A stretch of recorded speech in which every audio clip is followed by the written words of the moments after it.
We will come back to your calls shortly, and you are welcome to join in this chat as well. Every month or so on Drive, we are delighted to have in Sally Curtin, the Chief Executive of the Victorian Chamber of Commerce and Industry. And today she's brought a guest with her, the Australian Chamber of Commerce and Industry CEO, Andrew McKellar. Sally, Andrew, welcome. Thank you, Heidi. Hi, Heidi. Great to be with you. Sally, Andrew, you want a Royal Commission. Is that why you're here? Yeah, I mean, that's our big story today, and it's something that the Australian Chamber has been calling for some time. We believe there's great concern across the Victorian community, but particularly the Victorian business community, regarding the perceptions of corruption. And essentially, until they're solved, can there be business confidence in Victoria moving forward? Can there be?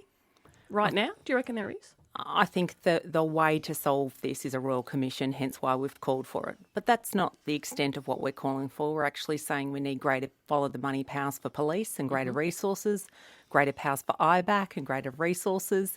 We want to reinstate the Australian Building Construction Commission and those sorts of codes. So, you know, it's a comprehensive response that's needed. We talked about this earlier, and if the federal government isn't going to do it, the Victorian government absolutely must. And we need leadership. Is it possible to have a federal Royal Commission, Andrew? Yes. Look, it's possible, and we've called on the federal government to do that. There are other things that the federal government can do, and they have appointed an administrator. That's only been partly successful, and we've seen the administrator that was originally appointed resign recently. A new one's been appointed. So we think there's been mixed results from that, but as Sally was saying, there really needs to be a sequence of steps here. A Royal Commission is an important part of that. And unfortunately, what we're seeing as we look at this problem nationally is Victoria has become the epicentre of corruption in this case. That's why you need to have a Royal Commission here. You've got to shine a light on this. You've got to find a way to call evidence, to be able to bring witnesses out, ultimately to take action against the corruption that has been occurring, affecting building and construction in this sector, costing taxpayers billions of dollars. As Sally well knows, as I well know, as the audience well knows, Labor in the state will not do it. The government will not do it. As an outsider to the state, Andrew, how do you view that? Does that make sense to you, the complete recalcitrance to even examine the prospect? Well, it's very puzzling, and I mean here, as an outsider looking in, you'd say this needs leadership, and clearly, Victoria is very much at the centre of this. You need to restore public confidence. You cannot tolerate corruption, and from a business point of view, that's the way we approach it. So whether it's in the trade union, whether it's in business, whether it's in government, we don't support corruption wherever it exists. You've got to stand up to it. That's the only way forward. Now, we've seen in Queensland where they have initiated a Royal Commission that is bringing out evidence. Some of it relates to Victoria, and all the more reason why we should be doing that sort of inquiry down here. Sally, could we do the same sort of inquiry? Is a commission of inquiry? Is it the same as a Royal Commission? It's the same as a Royal Commission, effectively. Yeah. You've had some involvement in setting these up? Yeah, look, my history back in the day, back in 2010, I was engaged within the Department of Justice to establish the Independent Broad-Based Anti-Corruption Commission, IBAC as we all know it today. And it was very curious at that time. There was a lot of opposition and quite a bit of debate to say, do we even need it here in Victoria? We don't have a corruption problem. That happens over the border. And unfortunately, here we are 15 years on or so, and it's the topic of conversation every day. There's a new report every day about alleged corruption. And my point is, whether there's corruption to the tune of $15 billion or $15, frankly, you need to understand how it is occurring, why it is occurring, and you need to rip it out at its roots, and you need to prevent it from happening again. That's the only way business, investors, Victorians can have confidence and trust in institutions, public institutions and private institutions. Are we in real danger, and this is for either of you, are we in danger of becoming a place where people don't come to invest because you can't trust where the dollars are going? I know you might feel like we're already there, but are we going to become that? Is that how we are viewed already? I think, Andrew, you could sort of give the outsider's view. From an outsider perspective, I think the risk is you're at that point, and already, as we sit around, we have a network of chambers of commerce in every state and territory in Australia. We sit around in those meetings, and I think for a lot of Sally's colleagues, they're asking, why is it the way it is in Victoria? And it's not just issues like the CFMEU corruption concerns, equally things like work from home legislation, which I think others find very puzzling. Some of them are thinking that it will bring a lot of business to their states. But look, I think these are issues which go to the core of is Victoria a competitive economy? Where does it sit in relation to the other states? Is it attractive to business? Are you going to create jobs here? Are you going to be address the sort of the financial viability of the state for the future? I think those are all questions that we see. One of the issues with a Royal Commission is that they can tend to take a long time, and they can tend to come up with pages and pages, books and books of findings and of recommendations. Is that a danger here? If we did ever get to a Royal Commission? I think the importance for Victorians is the truth-finding element of a Royal Commission, so actually getting to the bottom of it. And part of its function and purpose is to expose the corruption. So, that's part of it. Ultimately, if there are criminal charges and those sorts of things, well, that follows, which would be the same for IBAC. So the importance, I think, for Victorians is getting to the bottom of this, what actually has been occurring and why, and the truth. And from there, we can rebuild trust and confidence, I think. Well, on that, Heidi, I think I'd just reinforce one of the earlier points that Sally made as well, and that is, a Royal Commission is important. It does shine a light on those issues, but it also is just one part of a broader response. So appointing the administrator, having that regulator as well, what we used to have in the ABCC. We don't have that anymore. We have the Fair Work Ombudsman now with less powers and less resources. So that's another issue. Equally, you've got to make changes. In the federal legislation, we need a stronger standard in terms of who is deemed to be a fit and proper person to have access as a delegate, to get onto work sites, to be coming into those sorts of places. And look, finally, if all of those things don't work, deregistration has to be on the table. That's the ultimate sanction. Is it on the table? Well, nobody's saying it's on the table. In fact, whether it's federal government, whether it's state government, whether it's the ACTU, they're all saying they don't want that as an option. We think that is something which should be on the table. If you can't make this work through other means, then that's an ultimate sanction. 133693, do you think there should be a Royal Commission? Is the argument firm enough, clear enough? From Sally, from Andrew, from the opposition, from any one of a number of people, just Labor MPs are an absolute outright no to it. Everybody else seems to see the case for it. 133693, what is your view of it?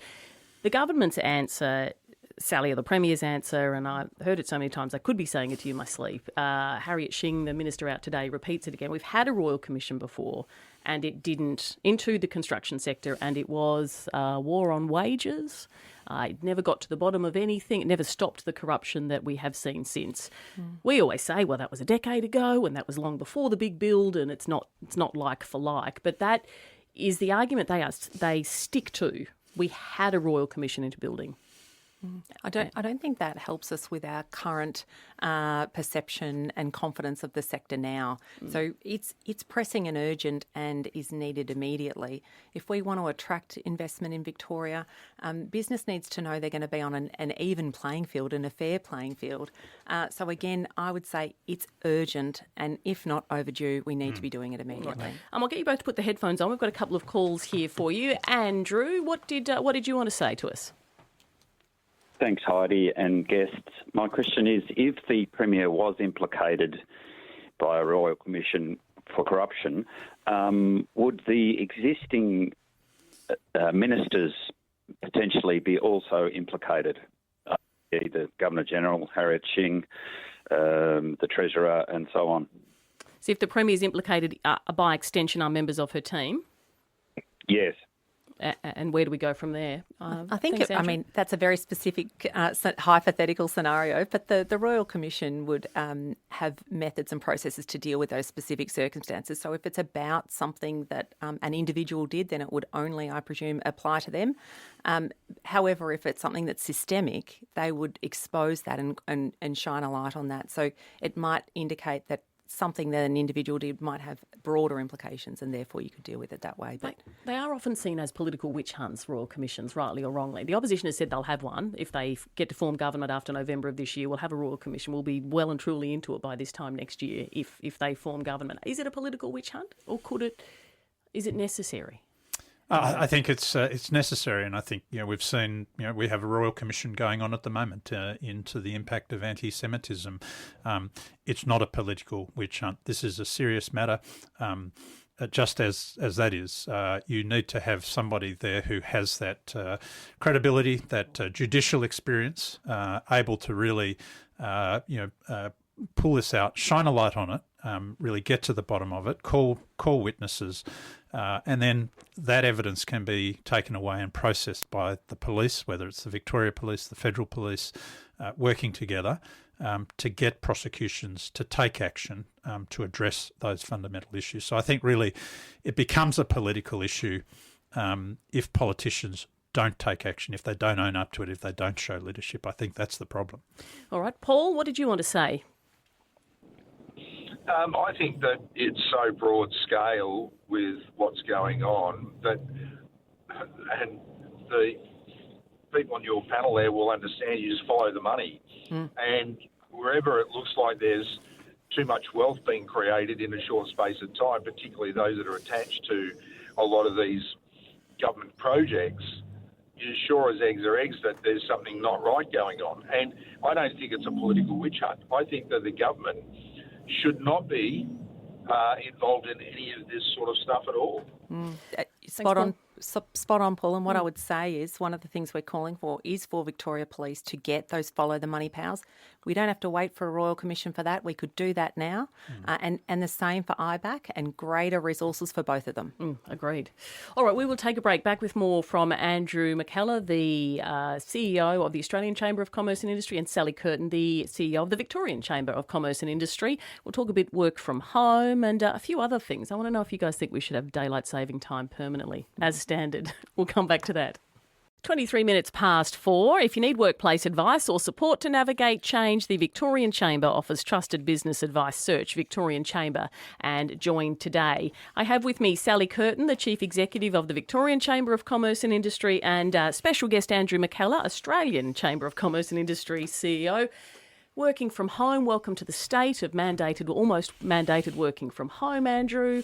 Sally, I'd like to play both of you some audio of the Premier this week. It's a message for you guys. Quite frankly, I don't understand why the Victorian Chamber, who is meant to represent businesses, would want to oppose something that has been found to be good for the economy. Why are you opposing the working from home mandate? It's good for the economy. I guess back to the point, we represent our members and they feel very strongly about this. And I think the issue is at the heart of it. We are mandating the right to work from home. We don't have any challenge with work from home. We've got the highest work from home rates in the world. Employers and employees have solved this. All of the benefits of working from home have been realised. So there's not new savings to come through this legislation. It's essentially just making a right. And we have no idea the long-term impacts of doing this, because it's essentially, it could be for you and your employer, you do it on a Wednesday and a Friday, and then a few weeks later it changes because it works for both of you. Here, this is mandating it and setting it all in concrete. It will reduce businesses' ability to respond to customers, to innovate. I mean, there's so many negatives associated with this. I'm probably talking about it till I'm blue on the face. Well, yeah. It's an issue that will be campaigned on by Labor heading up to this election. The plan is to have it through Parliament in the next couple of sitting weeks, taking effect by September 1. You've asked them to push that back till next year. Any response to that yet? We sent a letter to all MPs. We think it's a really important consideration, particularly usually when legislation of this nature would be introduced, there'd be a regulatory impact statement or a legislative impact statement that causes the government who's introducing legislation to say what are the costs and the pros and cons and the long-term impacts of this. For whatever reason, the government haven't done that in this instance. And so we feel it's important that MPs consider very carefully what they're introducing that will have a long tail and impact on this state. So MPs have come back to us. They want more information. Okay. They want to understand about our 10-point plan that we pulled together with the Property Council, HIA, AIG, and many of the employer peaks. And we're all united in saying if you're not going to scrap it, at least fix it and make it workable. So, Andrew, are any other states looking at something like this?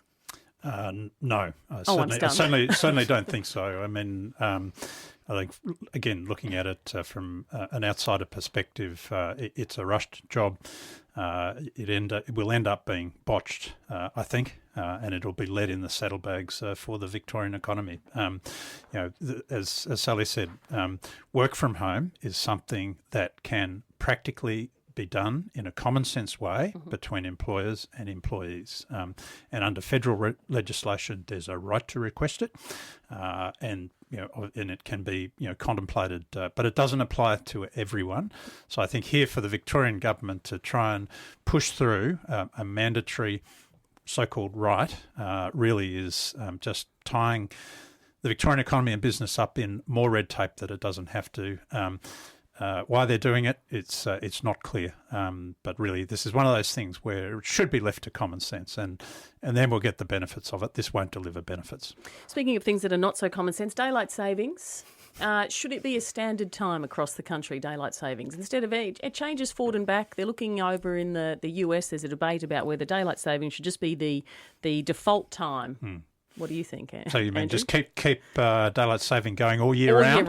All year round. I'm not advocating for it, but I'm a Queenslander by birth. What do you think? Yeah. Look, I mean, I grew up with daylight saving, so I like daylight saving in the summer. I'm not so keen, I forget which way it is, when we go from daylight saving back to the normal time and we lose an hour. Yes. I'm not such a big fan of losing an hour. But look, I think here the biggest issue from a business point of view is when we have daylight saving, we have 4 time zones. So we have Queensland operating on its own time zone somewhere between South Australia and Western Australia. That adds complexity from a national business point of view. I think we should sort of have one agreed approach. That's not possible. I don't know that we should have it all year around. It'd impact productivity, you're saying? I'm not sure that it has a big impact on productivity, but I think having different time zone doesn't help. Yeah, it certainly adds cost, the changes. So business always wants certainty, and every change is time and cost really for business. Now, Sally, just before I let you go, we've talked a lot about your role with the Victorian Chamber of Commerce and Industry, but I believe congratulations are in order. You are the newest member of the Essendon board. I do indeed bleed red and black. I'm aware. Some of those outfits you've worn to various events over the years. My Essendon frock? Yes, your Essendon frock. You're going to wear that to board meetings, or maybe I will. I've got to get some more use out of it. Any thoughts on where the Bombers are at the moment? Oh, look, I think it's well documented where Essendon's at. What I've observed, and obviously I did my due diligence coming and considering the opportunity as I met with all of the directors, and they're very united about the way forward and what it's going to take. They're honest about it. That's what appealed to me. And, there's so much upside to be had. Essendon is an extraordinary club. And I'm really excited to be part of the future. Is James Hird part of the future? I think we've got an amazing panel that they've pulled together to run this process. I run lots of recruitment processes and recruited CEOs and various others, and you always want the best person for the job. And is that James Hird? That remains to be seen. What would you be voting for? I'll be taking the advice. I'm an independent director coming in here, and I will be wanting the best person for the job. And that panel will be relaying to us, the rest of the board, about what they've observed through this process, and my confidence is with them. What is the board looking for in the next coach? Do you need it to be like a uniting figure as well as someone who can lift the team's performance? I imagine it's that. I haven't had a detailed briefing, in all honesty, about it, but you've got Andrew Welsh at the helm. My confidence is with him and with that panel. All right, it's a long, hard road to rebuild. It is. Ahead. The only way is through. How far off a Tilly Couch coaching announcement do you reckon? I am not advised on that. If you had to guess? Couldn't possibly, Heidi. All right, I tried. You can't say I didn't try. Thank you very much for coming in, Sally Curtin and Andrew McKellar. Lovely to see you both. Thank you. Thank you.